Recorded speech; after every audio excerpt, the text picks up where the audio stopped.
8 minutes longer.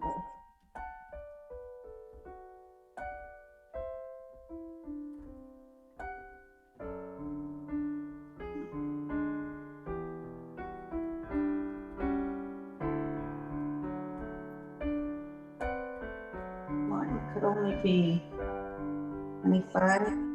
That's it.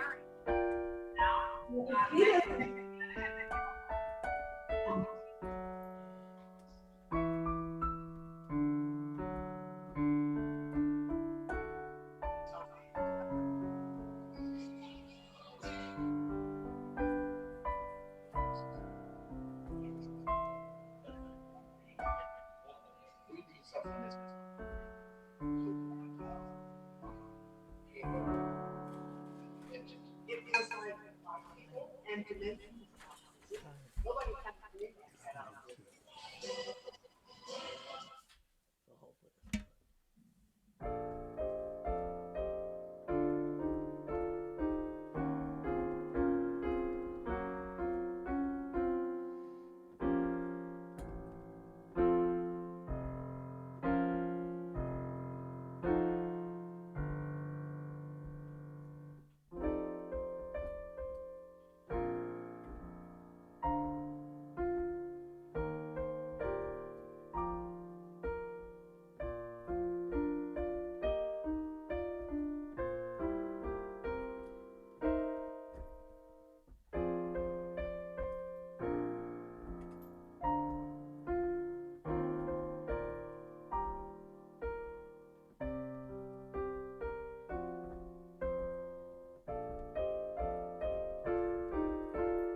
Good morning. Welcome to the Unitarian Church of Staten Island.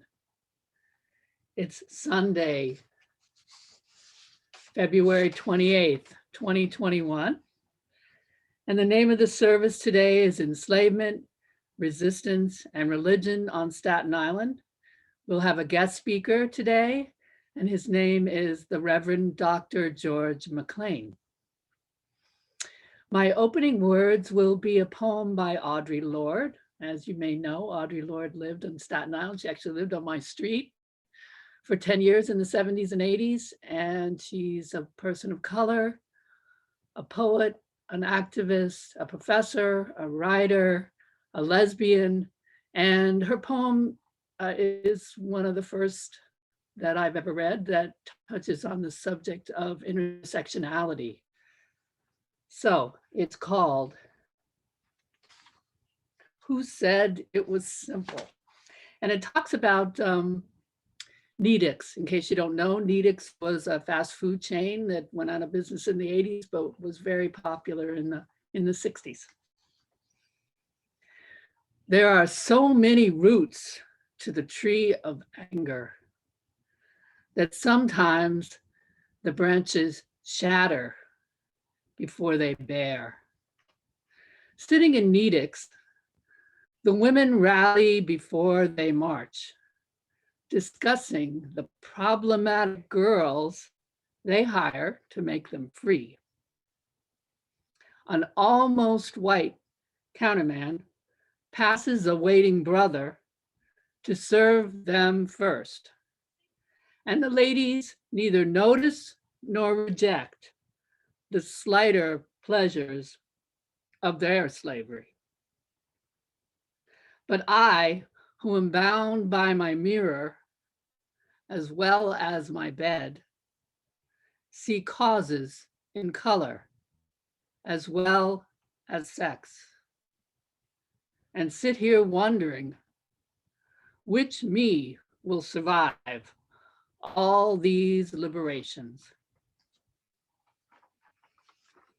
I'm now going to light the chalice.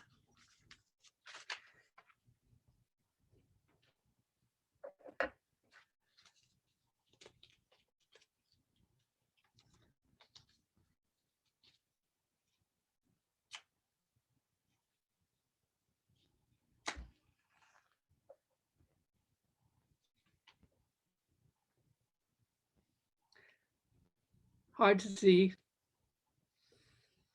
In the search for truth and the spirit of love, we unite in worship and fellowship.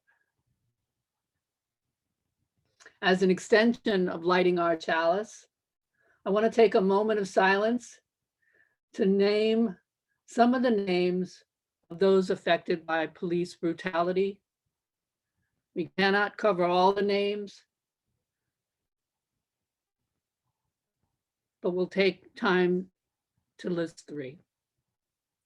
We light a candle for the life of Breonna Taylor. We light a candle for the life of Casey Goodman. We light a candle for the life of Daniel Prude. May this light be a symbol of our commitment to continue the work of racial justice and to proclaim that Black Lives Matter. Today we have a guest musician. Our first hymn will be Walk Together Children, and it will be sung by Ashley Renee Watkins.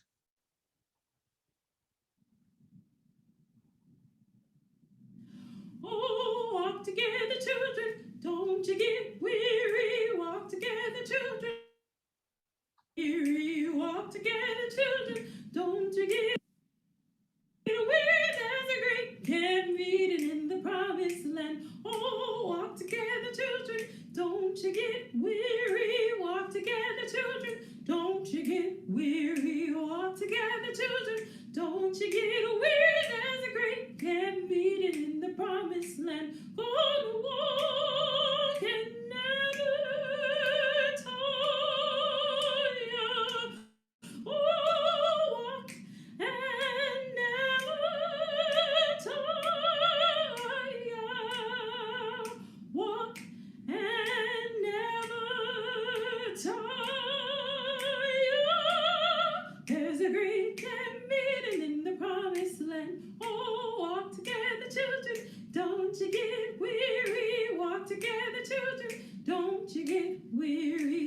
walk together, children. Don't you get weary, there's a great camp meeting in the promised land. Oh, to sing and never tire. Oh, sing and never tire. Sing and never tire. There's a great camp meeting in the promised land. Oh, walk together, children. Don't you get weary. Walk together, children. Don't you get weary. Walk together, children. Don't you get weary. There's a great camp meeting in the promised land. On the shore and never tire. Oh, shout and never tire. Shout and never tire. There's a great camp meeting in the promised land. Oh, walk together, children. Don't you get weary. Sing together, children. Don't you get weary. Shout together, children. Don't you get weary. There's a great camp meeting. A great camp meeting. Great camp meeting in the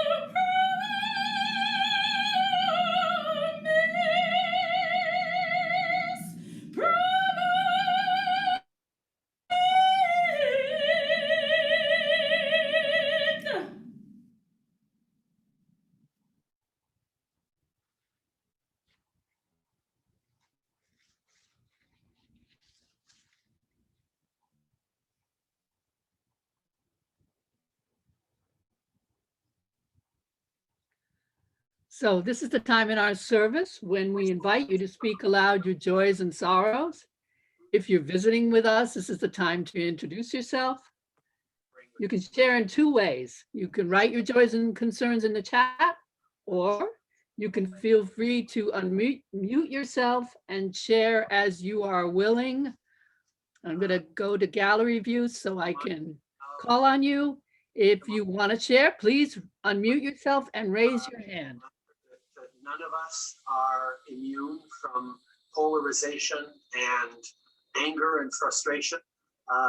Certainly, there was a real sense that we all need to be careful.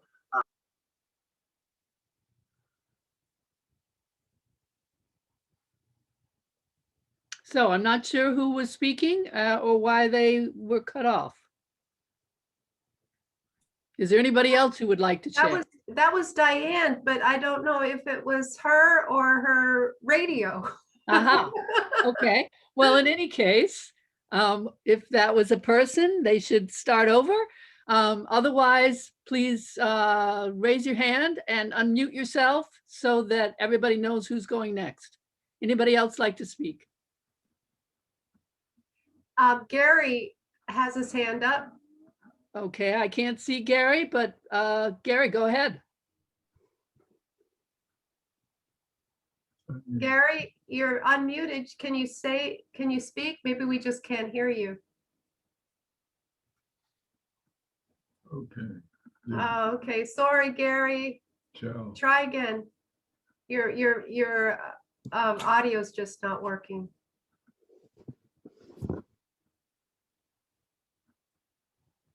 Okay, they're being done.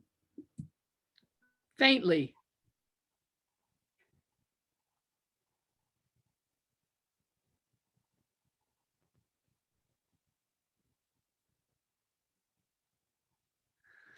In the meantime, I see that we have a Joy. Diane Keeney is moving, it looks like. Diane, let me look at that again. I am moving, yes, to Rochester in March. I got a full-time offer for a job in nursing at Rochester Regional. Well, I'm sad to see you go, but congratulations on that. Thank you, I appreciate it. That's so great. Absolutely. Yes. You got to go where you can find the work. And you know, if we're still virtual, you can still join in, right, Diane? No, very cool. All right, so let me see what else is here. Gary's still checking his audio. It looks like Marjorie said brava to our guest singer. I agree. That was amazing. Hey, can you guys hear me? Go ahead, Gary. Hi. Sorry, I cut you off. I just wanted to make sure it was working. You can hear me though, right? Yes. Okay, cool. So, I guess I'll wait my pen now. So, yeah. So, I have I guess I have a joy and a sorrow. I guess my joy is that um, I recently just finished my associate's degree at BMCC, and my mom survived COVID. She survived COVID, a heart attack, and a stroke all in the same month. Yep, it's been a rough month. And my sorrows is that actually, at the same time my mom was going through all that, my grandmother, her mother, passed away from COVID. Yeah. So that's more or less what's been going on. Thank you for sharing, Gary. Very sorry to hear about all of that. Thank you. But congratulations on your degree. It's hard to celebrate, I know. Congratulations, all the same. I was actually in the middle of finals when my mom had the stroke. Oh my goodness. Yeah, it was a rough week. Yeah. But thanks, guys.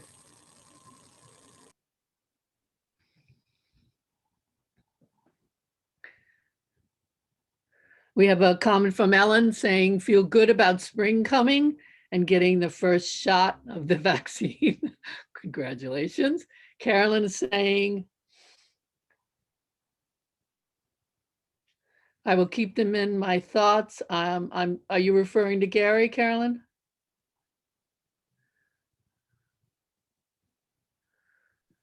That was me, Mike, responding to Carolyn's post about a dear friend passing from COVID, and her husband is in the hospital. She put that in the chat.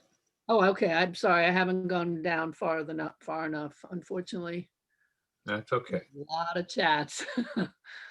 Well, everyone, thank you very much for sharing, for all the joys and sorrow we have heard, and for all those that go unspoken.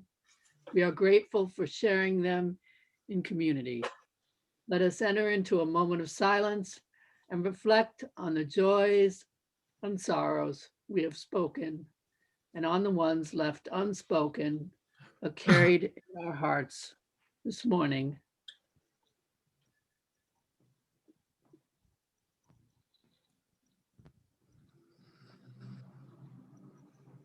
May the words and the silence shared remind us that no matter our joys or sorrows, we are not alone. May it be so.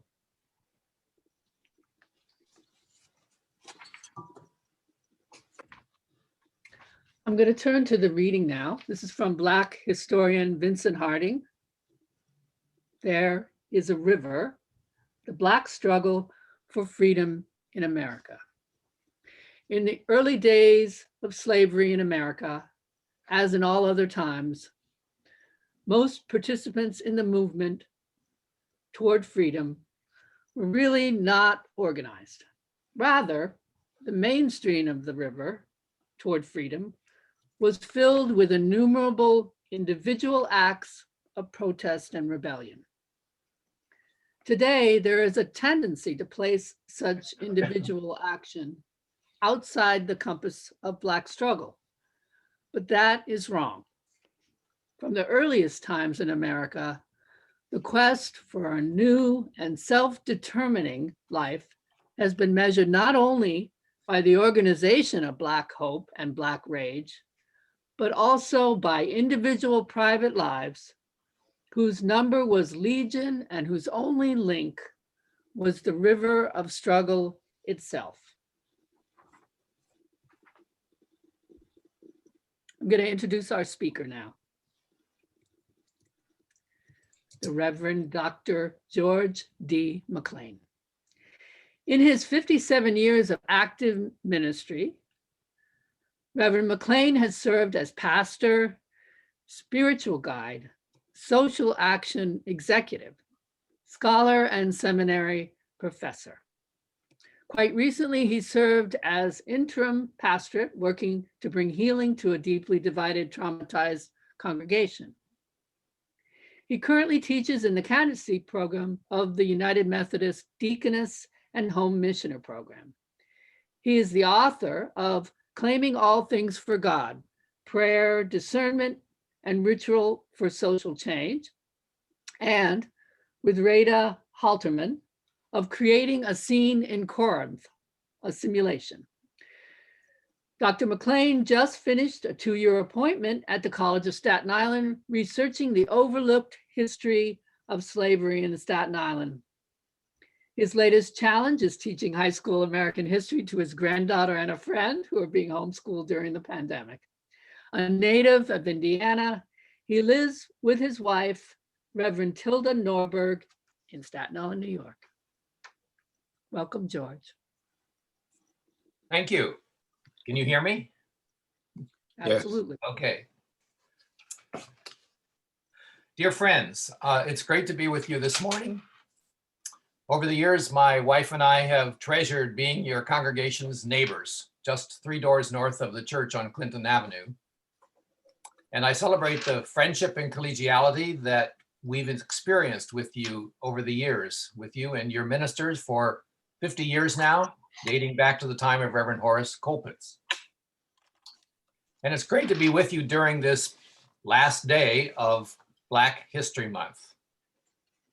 I cherish your Black Lives Matter banner high above the social hall, indicating that it's not just a matter of 1 month for you all. But I'd like to share with you in that spirit of Black Lives Matter. And also in the spirit of the reading from Vincent Harding that we just heard about the individual private lives being part of the river of struggle, as he puts it.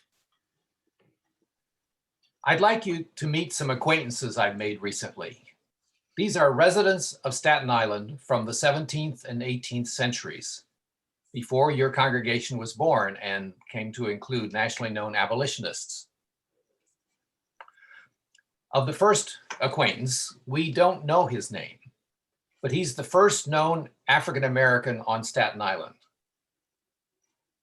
Now, the goal of Dutch patroon Jacob de Vries was to make good on his promise to establish a European settlement and thus confirm his grant of this territory. So he had a small group of settlers, just 8 persons, build a blockhouse near the water in the area we know of Tompkinsville. It was then known as the watering place, where ships coming to and leaving from New Amsterdam could take on precious drinkable water. And there's a engraving there to that effect. In 1640, de Vries mentions in his diary that he had a black man guarding his pigs. If Black Lives Matter, if Black history matters, then we should remember and honor this man. We don't know anything else about him for sure, but there's a good chance that he had been captured in Angola by Portuguese slave traders, the main traders at that time. Maybe was taken to a Dutch colony like Curaçao to work in dangerous salt mines. And then, as I imagine it, brought then to New Amsterdam. Probably he was bought by Patroon de Vries at a slave auction right on board a slave ship docked near what is now South Street Seaport. One of the tragedies of enslavement is that victims' names are frequently lost to history. I want him to have a name. There was a pattern as to how the captured from Angola were named, so my inclination is to lend him the name John from Angola, or in Dutch, Jan van Angola. That blockhouse and the farm around it didn't survive long, as the Native Americans, the Lenape, whose land had been invaded, tore it down. That's a whole other story that we need to pay attention to. But I like to imagine that Jan van Angola somehow escaped across the waters to one of the Dutch farm settlements on Long Island, named either New Utrecht, Bushwick, or Breukelen in the parlance of those days. And that maybe he slipped away unknown to De Vries into the partly Black communities there. Now I'd like to share a slide with you.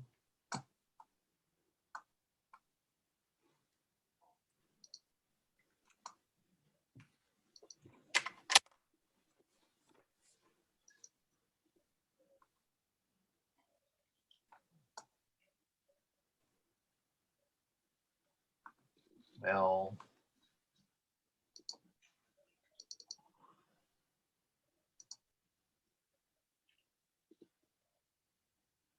that's what I want. Okay. The next person I'd like you to meet, I met on this ancient yellowed piece of paper. I had asked Gabriella, the curator of the Staten Island Museum's history collection, whether they had any artifacts from the days of enslavement on Staten Island. She carefully placed in front of me a handwritten document dated 1763, and you see it here. This turned out to be a bill of sale from Abraham Ackerman of New Barbados, now the vicinity of Hackensack, New Jersey, to Cornelius Corson on Staten Island. I gently held it in my hands and I began to cry. On the fourth or so line there, you see that third and fourth lines that this Cornelius Corson was conveying a Negro lad named Tone, T-O-E-N, aged about 16 years, to have and to hold, in other words, to dispose of in any way that he wanted. This very piece of paper before me condemned a 16-year-old, like my grandchild of about the same age, to a life of servitude here on Staten Island. A boy named Tone was conveyed from Ackerman to Corson just as cattle were bought and sold.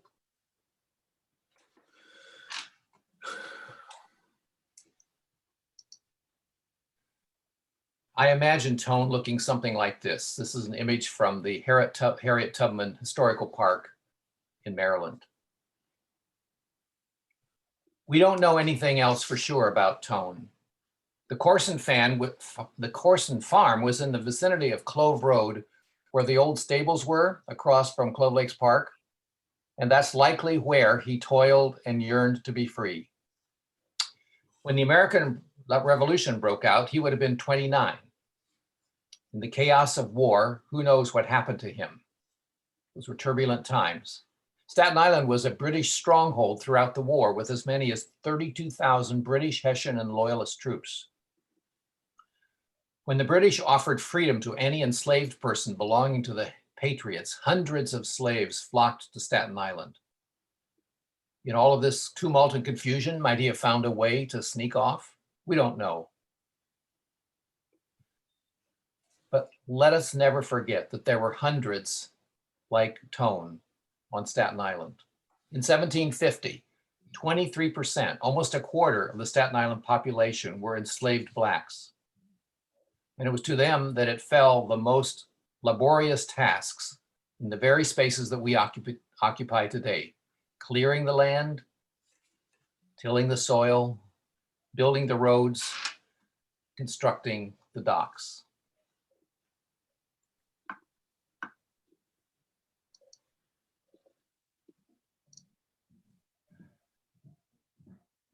I'd like you now to meet another Black slave in colonial Staten Island, about whom we know more than any other, and you may know of him.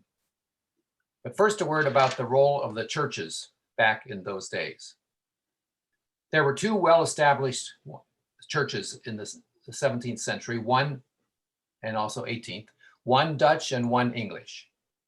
The Dutch one exists today on Port Richmond Avenue, just up from Richmond Terrace, known as the Reformed Church of Staten Island.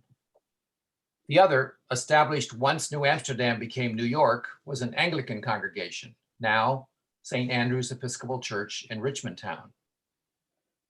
Neither congregation had moral scruples about slave owning. Their pastors owned slaves. Some Black persons were allowed to attend in their churches, but in clearly segregated spaces. The longtime Anglican rector, Father Richard Charlton, owned many slaves, 13 at the time of his death. One of his was named Bill, perhaps the rector's own son. And he got lucky. As a teenager, he was given to a visiting Englishman who took Bill back to England and freed him. Remarkably, there in the world of bare-fisted boxing, he, known as Bill Richmond, became famous, a kind of Muhammad Ali of his day. There's a recent biography published that you might find interesting. In those days, the itinerant Methodist circuit rider Francis R. Asbury preached many times in South Shore farmhouses here on Staten Island. He may have raised moral scruples about slaveholding, for his mentor, Methodist founder John Wesley, had become adamantly opposed to enslavement, but we don't know. I do know that early Methodism in general quickly dropped its moral scruples about slaveholding. As for Bethel Methodist Church in Tottenville, a church I pastored many, many years ago, I found out that the 21 earliest households that I could identify, 10, or about half, included enslaved persons, for sure. Among those 10 households, there were 31 slaves numbered, about 3 per household. This regrettable history on Staten Island of church complicity with enslavement needs much further study. I'd now like you to meet what are, from all we know, an absolutely amazing couple. First, I should say that in a tragic way, what we know about most enslaved people from the 18th century, if we know anything at all about them, is from newspaper ads placed to catch them as they sought to self-emancipate themselves. They were risking everything by running away to make a new life in freedom. The names of the couple I want you to meet have been lost. They were not mentioned in the ad. The 1756 ad refers to the woman as, quote, a Negro wench of middle size, is with child, and speaks broken English. Means her first language would have been Dutch. I choose to refer to her as Sarah. The ad names the man as a Negro man being a short, chubby fellow with extraordinarily bushy hair, is barefoot. I choose to refer to this barefoot escapee as Prince. Prince was a common name of enslaved men, one that seems to be claiming a dignity being otherwise denied them. Sarah and Prince, according to this ad, are from 2 different owners. She of one known as Widow Howout, and he of one listed as John Decker. Now, deducing from the location of the names of the streets Decker and Howout, you probably know these, I surmised their farms were in Port Richmond, perhaps adjacent to each other. The ad says the owners suspect they are a couple, and that's likely true, and the child on the way must be theirs. They are simply seeking exactly what you and I want. Sarah and Prince wanted to live together and give birth and life to a child who is free, not the property of someone else. I believe that the attempt at self-emancipation by Sarah, pregnant as she was, and Prince, barefoot as he was, points to the resilience and the resistance that the enslaved maintained. It took a variety of forms, like with them, building a family under impossible circumstances, making the intolerable workload a bit more tolerable and human by sometimes feigning illness, sometimes breaking tools and offering excuses. It meant to maintain family ties by walking miles back and forth on Sundays to see each other. They found ways to celebrate with each other on holidays, like one called Pinkster. Sometimes they must have played dice out of sight of the master when they were supposed to be watching the pigs. And as a significant gift to future generations, they took the master's professed religion of Christianity and mined it in word and song, as in the spirituals that we're hearing today, for its liberating origins, and I would say for its true expression.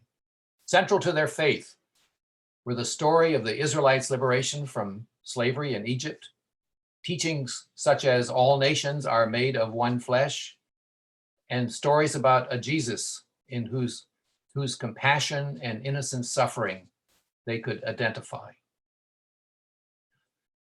So Black history, as I see it, has at least two main thrusts. One, acknowledging the despicable suffering imposed by a white supremacist culture on African Americans, one from which we who are white continue to benefit today.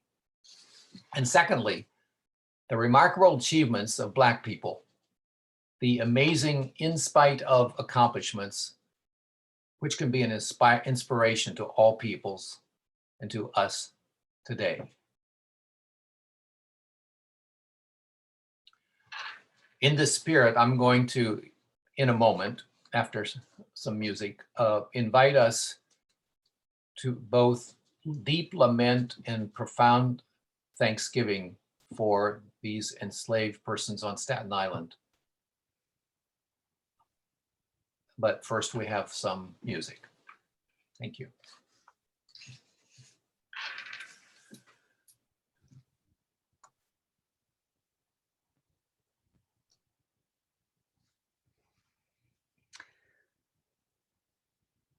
This is the time in our service when we take an offering.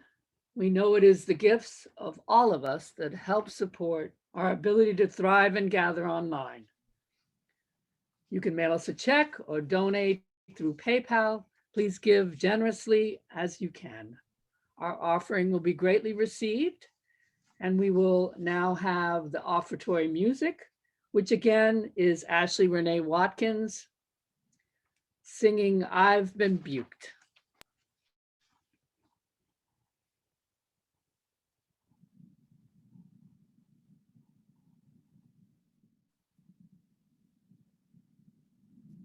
I've been buked and I've been scorned.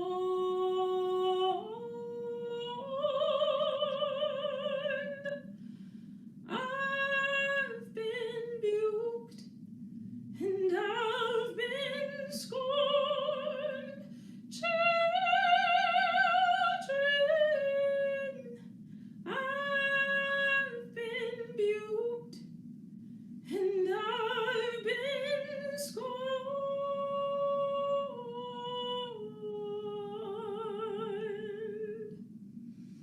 I've been talked about, shows you born. There is trouble all over this world. There is trouble all over this world. Children, there is trouble all over this world.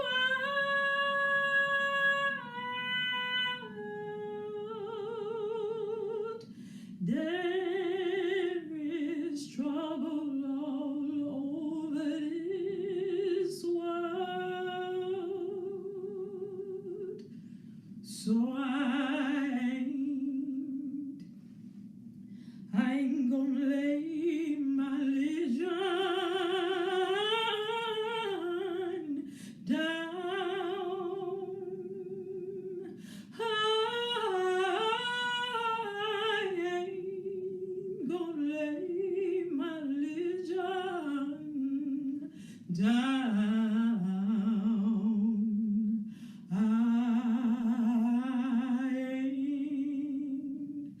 I ain't gonna lay my religion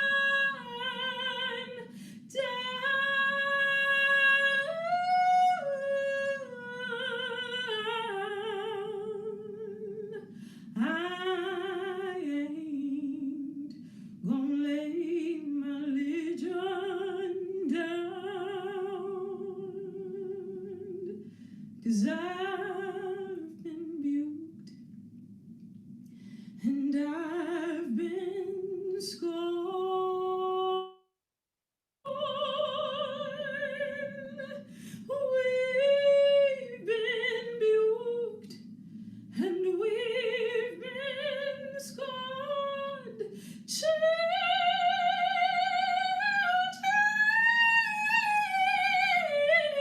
We've been buked and we've been scorned.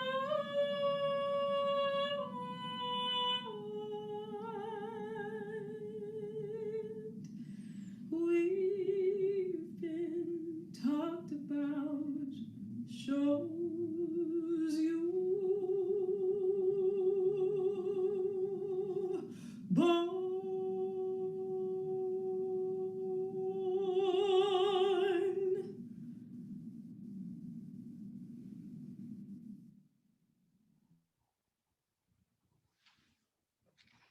It's now time for the Reverend Dr. George McClain to perform his lament. And I will also be on the screen reading the names.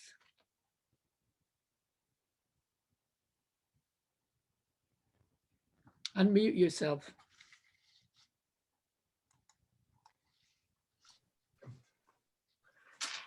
So I invite you now to hear the names of these enslaved Staten Islanders, the ones that I've been able to identify.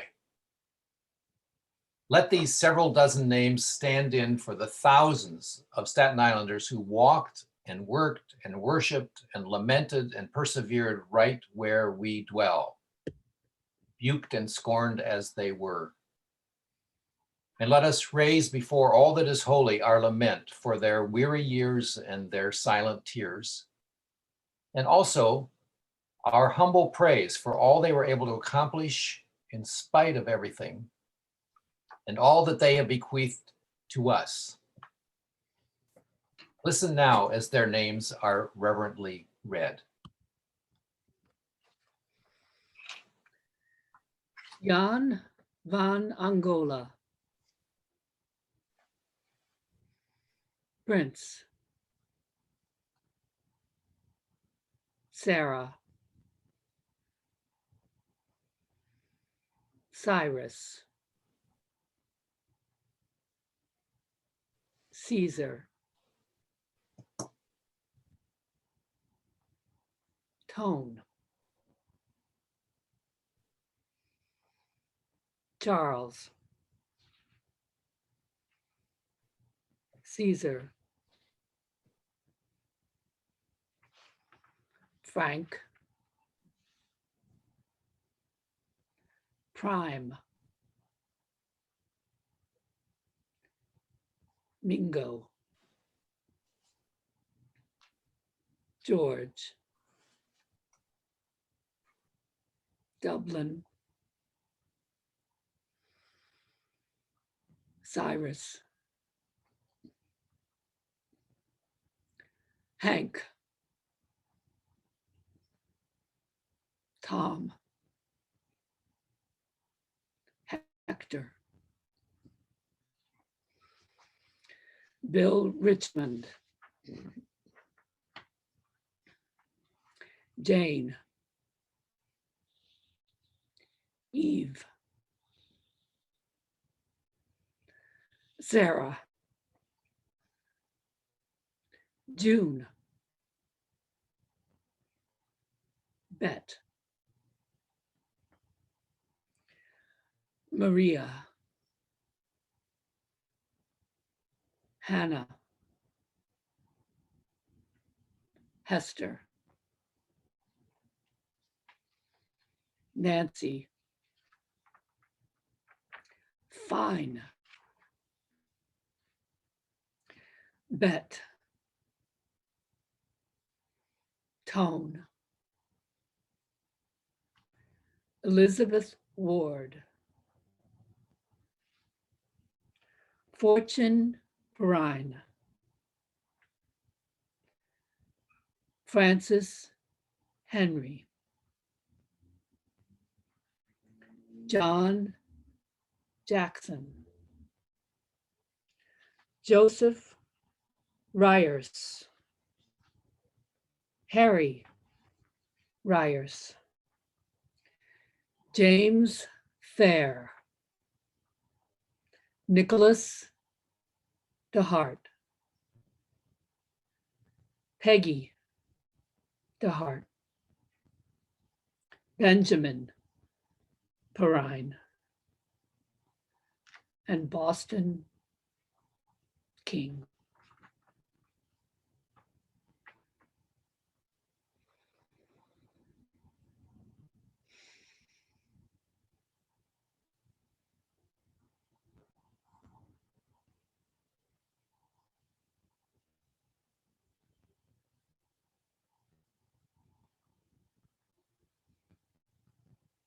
I will now introduce our closing hymn,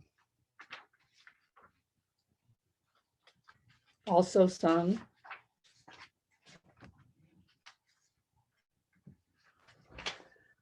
Sorry, I dropped the page.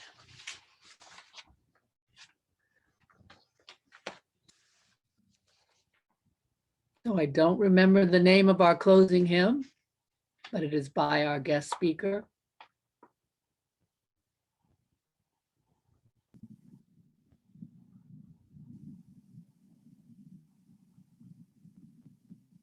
Gonna ride up in the church sooner in the morning, ride up in the church sooner in the morning, ride up in the chariot sooner in the morning, and I hope I'll join the band.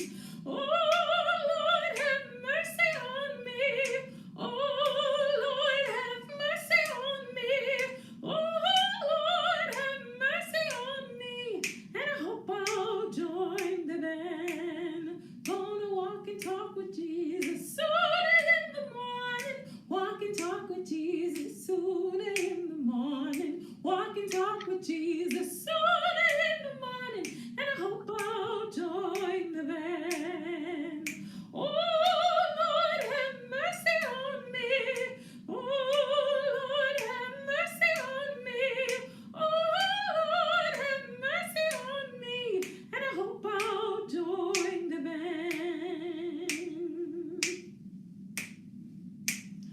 Gonna chat with the angels sooner in the morning. Chat with the angels sooner in the morning. Chat with the angels sooner in the morning, and I hope I'll join the band. Oh Lord, have mercy on me. Oh Lord, have mercy on me. Oh Lord, have mercy on me, and I hope I'll join the band. Oh, have mercy. Oh, have mercy. Oh, have mercy on me, and I hope I'll join the band. Oh, have mercy.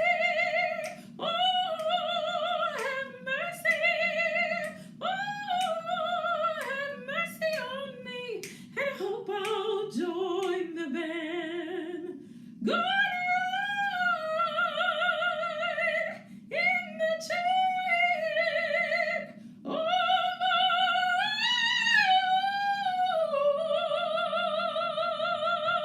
Lord.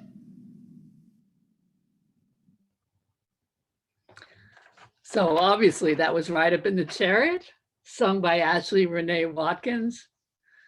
Sorry for my momentary lapse. Please join me now while I extinguish the chalice. We extinguish this flame, but not the light of truth, or the warmth of community, or the fire of commitment. For these we carry in our hearts until we are together again. We'll now have closing words by Reverend McClain.